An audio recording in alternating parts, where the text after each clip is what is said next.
আমরা গত কয়েকদিন থেকে দেখছিলাম রাজশাহী বিশ্ববিদ্যালয়ের ক্যাম্পাসের মধ্যে নেটফ্লিক্সের শো চলছিল। এক পক্ষ নাটক করছিল, এক পক্ষ সিনেমা করছিল। এই নাটক সিনেমার আজকে সমাপ্তি হলো। আমরা দেখতে পাইছি গত কয়েকদিন এই নাটক সিনেমাতে বিরক্ত হয়ে রাজশাহী বিশ্ববিদ্যালয়ের সাধারণ শিক্ষার্থীরা কিন্তু ক্যাম্পাস ছেড়ে চলে গেছে। 25 তারিখ হাসিনার প্রেসক্রিপশনের মতো একটা ডামি নির্বাচনের আয়োজন করতে চাচ্ছিল জামাত শিবিরের প্রশাসন, রাজশাহী বিশ্ববিদ্যালয়ের প্রশাসন এবং শিবিরের নেতৃবৃন্দ। তো আমরা সাধারণ শিক্ষার্থীদের সঙ্গে নিয়ে আমাদের ছাত্রদল আজকে আমাদের দাবি ছিল যে সকল শিক্ষার্থীদের অংশগ্রহণমূলক আমাদের এই নির্বাচন রাষ্ট্র নির্বাচন হতে হবে। আমরা রাষ্ট্র নির্বাচন পেছানোর পক্ষে ছিলাম না, আমরা ছিলাম অংশগ্রহণমূলক এবং সকল ভোটারদের অংশগ্রহণমূলক নির্বাচন। আপনারা জানেন বিভিন্ন হল থেকে, বিভিন্ন হলের ভিপি জিএস প্রার্থীরা পর্যন্ত এই নাটক সিনেমার দেখতে দেখতে বাড়িতে চলে গেছে। তারা ভোটে অংশগ্রহণ করবে কি, তাদের ভোটার নাই, কিছু নাই, তারা কিন্তু চলে গেছে। তো আমরা কিন্তু এই একটা ভূমজাল পরিস্থিতির মধ্যে ছিলাম।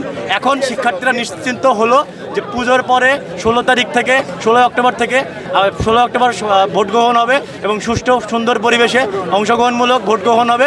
সেই প্রত্যাশায় আমরা কিন্তু এখানে সকলে বসে বিজয় মিছিল উদযাপন করছি। আচ্ছা, নির্বাচনের তারিখ তো অনেক আগেই ঘোষণা করা হয়েছিল। নির্বাচনের আর 2 দিন বাকি ছিল, 25 তারিখ নির্ধারিত যে তারিখ ছিল। এই মুহূর্তে এসেই কেন আপনাদের নির্বাচন পিছানোর দাবিটা করা হলো? এটা অবশ্যই আমাদের দাবি না। আপনারা দেখবেন যে গত 19 তারিখ থেকে কিন্তু নাটকটা শুরু হয়েছে। এই পোষ্যকোটার নাটক কিন্তু 19 তারিখ থেকে শুরু হয়েছে এবং আমরা 21 তারিখ, 22 তারিখ, আজকে 22 তারিখ আমরা কিন্তু দেখছি কি একটা পরিস্থিতির শিকার হচ্ছে রাজশাহী বিশ্ববিদ্যালয়। এখানে কিন্তু তারা এক পক্ষ, তারা নিজেদের মধ্যেই তারা কিন্তু একটা নাটক মঞ্চস্থ করছে।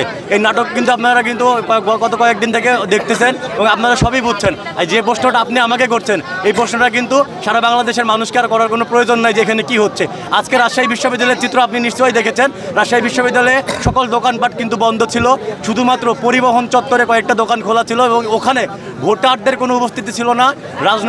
রাজনৈতিক নেতাকর্মী এবং যারা প্রার্থী তাদের উপস্থিতি ছিল। তাহলে এই পরিস্থিতির মধ্যে যেখানে রাজশাহী বিশ্ববিদ্যালয়ে 20 থেকে 25% শিক্ষার্থী উপস্থিত আছে কিনা সন্দেহ।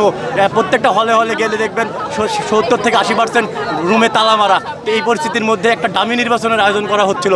তো আমরা কেন এই নির্বাচনের পক্ষে থাকবো? আমরা কেন এই নির্বাচন পেছানোর জন্য বলবো না?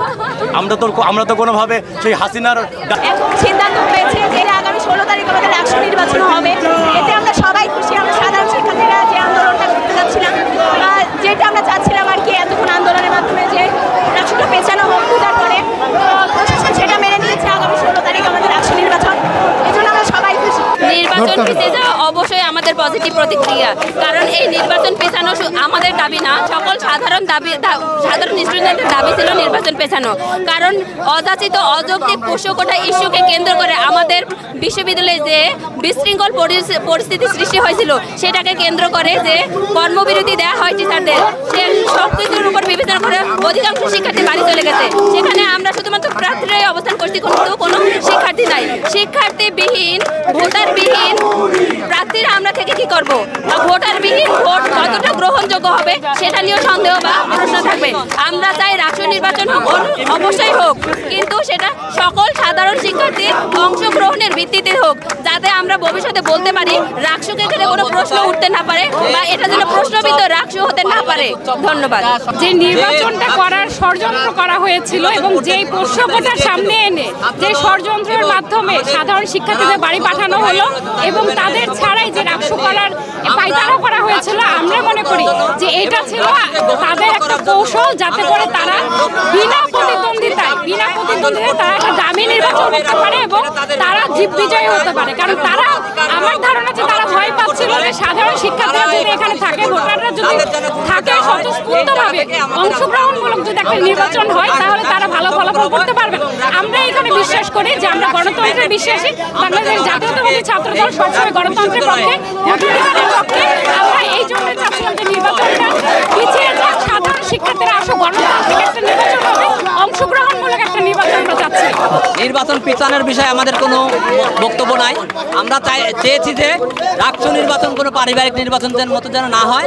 আমরা চাই যারা ভোটার, রাষ্ট্রীয় স্টেক হোল্ডার এবং রাষ্ট্রীয় অংশগ্রহণমূলক দামি নির্বাচন এই প্রশাসন, এই কমিশন করতে চেয়েছিল।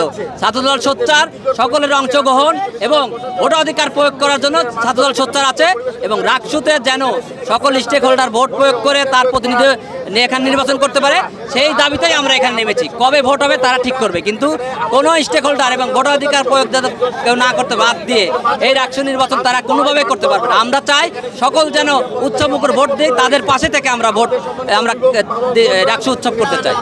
বান্ডেল থাকলে প্রতি সেনমানিতে টাকা বাঁচবে। বিকাশ সেনমানি বান্ডেল কিনে জিতুন প্রতি লেনদেনে।